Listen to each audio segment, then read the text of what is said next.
Falar da volta de Jesus para todo mundo não causa a mesma reação.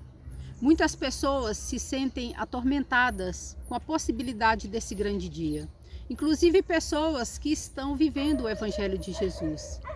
Muitas ficam desesperadas, acham um verdadeiro tormento falar sobre esse assunto, enquanto que outros aguardam ansiosamente por essa volta. De uma coisa nós todos sabemos, Jesus vai voltar sim para buscar a sua igreja.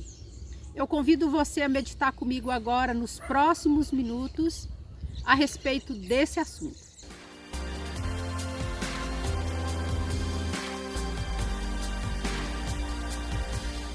O capítulo 24 do Evangelho de Mateus, para mim, é o ápice da vida plena com Deus. É onde fala sobre a volta de Jesus. E o capítulo começa assim: E quando Jesus ia saindo do templo, aproximaram-se dele os seus discípulos para mostrarem a estrutura do templo. Jesus, porém, lhe disse: Não vedes tudo isso? Em verdade eu vos digo que aqui não ficará pedra sobre pedra. E estando eles assentados no Monte das Oliveiras, os discípulos chegaram e disseram em particular: Senhor, dize-nos quando serão essas coisas e qual o sinal da sua vinda? Vede que aqui são duas perguntas. Primeiro, Jesus falou que aquele templo maravilhoso, lindo, que havia sido construído por Salomão, aquele templo ia ser derrubado. Então, eles falam: quando acontecerão essas coisas?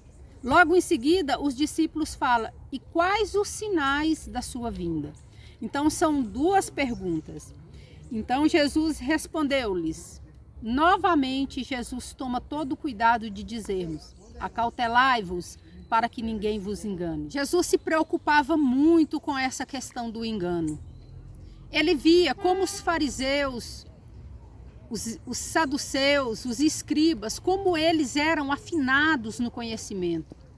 E o poder que eles tinham de fazer a cabeça das pessoas. Eles tentaram enganar Jesus, pegar Jesus em contradição o tempo todo. Então Jesus torna a repetir: acautelai-vos que ninguém vos engane, porque virão muitos em meu nome dizendo: eu sou o Cristo, e enganarão a muitos. Jesus sabia que muitas pessoas viriam e iam conseguir enganar os seus escolhidos.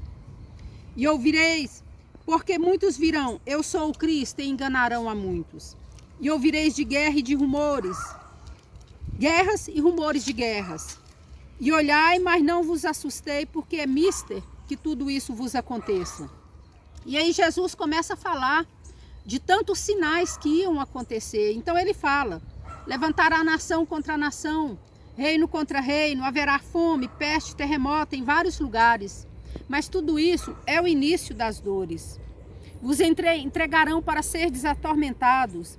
Nesse tempo muitos serão escandalizados e tratar-se-ão uns aos outros, e surgirão falsos profetas e enganarão muito. E por muito se multiplicar a iniquidade, o amor de muitos se esfriará. Mas aquele que perseverar até o final será salvo. Jesus aqui nos mostra os grandes sinais que aconteceriam até a sua volta. Se meditarmos corretamente nesse capítulo, vamos ver que a primeira coisa que Jesus falou se cumpriu. Jesus falou assim: olha, esse templo aqui não ficará pedra sobre pedra. A primeira pergunta que os discípulos falaram foi: Jesus, quando que vai acontecer tudo isso? Eles estavam perguntando sobre o templo. Quando que vai acontecer que esse templo será derrubado? O templo foi derrubado nos anos 70 após Cristo. E a segunda pergunta que os discípulos fizeram: e quais os sinais serão da sua vinda? Jesus falou que quando tudo isso acontecesse, já era o início das dores. Se formos observarmos, essa questão de terremoto, guerra, rumor de guerra, peste, fome, tudo isso acontece desde aquela época, porque desde aquela época já é o início das dores. Mas nós temos que observarmos o menor espaço de tempo entre uma coisa e outra. Se antes levasse 10 anos entre uma guerra e outra, hoje o espaço entre uma e outra já é muito menor. Se observarmos os fatos, veremos que as coisas estão acontecendo simultaneamente. Enquanto no mundo todo está tendo uma pandemia, em Israel estamos tendo guerra. Em outros países está tendo fome. Em outros países já tem novas doenças. Nós precisamos muito meditar na palavra de Deus e observarmos os sinais. Jesus ainda nos alertou. Ele disse que nesse tempo muitos seriam escandalizados. Eu observo que muitas vezes as pessoas, até aquelas que se dizem cristãs, estão preocupadas com o pecado dos outros. Eu vejo certos comentários do tipo, ai, pastor tal vive pecando. Nós não devemos preocupar com vida de pastor. Nós não devemos preocupar com a vida de ninguém porque a nossa salvação é individual. Cada um terá o seu dia de acerto de contas com Deus. Quando a palavra de Deus diz o que adianta ganhar o mundo todo e perder a sua própria alma, ele está falando também disso. Muitas vezes andamos pregando para todos, evangelizando, fazendo a obra de Deus, mas estamos preocupados com a vida do pastor ou do irmão, o que ele está fazendo ou deixando de fazer. Temos que preocupar com a nossa vida, porque cada um de nós estaremos diante de Deus para prestar contas um dia. A seguir, Jesus fala, este evangelho será pregado em todo o mundo, em testemunho a toda gente, e então virá o fim. Muitas pessoas condicionam a volta de Jesus ao evangelho ter sido pregado a todo mundo. O que esse capítulo nos deixa entender é que o final das eras será quando o evangelho será pregado a todos, a toda criatura. Mas a volta de Jesus não está condicionada a que o evangelho seja pregado a todos. Jesus falou assim, olha, a qualquer momento eu vou voltar. E por que Jesus não deixou data? Jesus não quer que nós nos preocupemos com data. Pessoas que ficam atrás de data, de sinais, são as que estão mais propensas a ser enganadas. Jesus quer que nós tenhamos uma vida com Ele, independente do dia que Ele vai voltar. Eu convido você a meditar seriamente na palavra de Deus, principalmente no capítulo 24 do livro de Mateus, aonde Jesus nos fala, ai daqueles dias, ai das grávidas, ai daquele que estiver no campo, um vai ser deixado, o outro vai ser levado. Olha, são tantas exortações que o Senhor nos deixa. E ele ainda fala, olha, aprendei, pois, a parábola da figueira. Quando os seus ramos já estão tenros e brotam as folhas, sabei que está próximo o verão. Nós precisamos aprender a distinguir os sinais. Nós sabemos que quando as nuvens escurecem, o tempo se fecha, vai chover. Mas nós não somos capazes de detectar quão próximo estamos do final dos tempos e da volta de Jesus.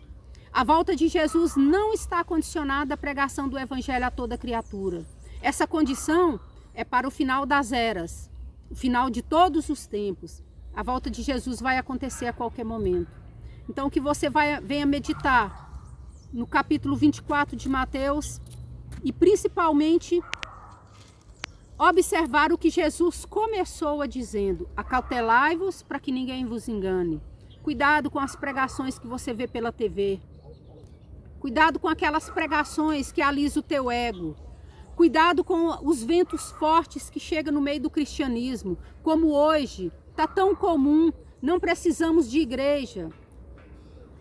Placa de igreja não salva ninguém. Cuidado com essas coisas. Uma das artimanhas de Satanás é nos isolarmos uns dos outros. Porque quando estamos muito sozinhos, somos vulneráveis, estamos doentes emocionalmente. Cuidado com as artimanhas de Satanás, que chega de forma sutil e começa a te isolar dentro de casa sozinho. Que você procure uma igreja, que você procure ter irmãos na fé. E principalmente que você procure meditar na palavra de Deus, que é a fonte da verdade. Se pra te dar o melhor de mim, eu preciso ser moído, espremido e apertado, eu estou aqui. Se pra te dar o melhor de mim, Eu preciso ser moído, espremido e apertado. Eu estou aqui.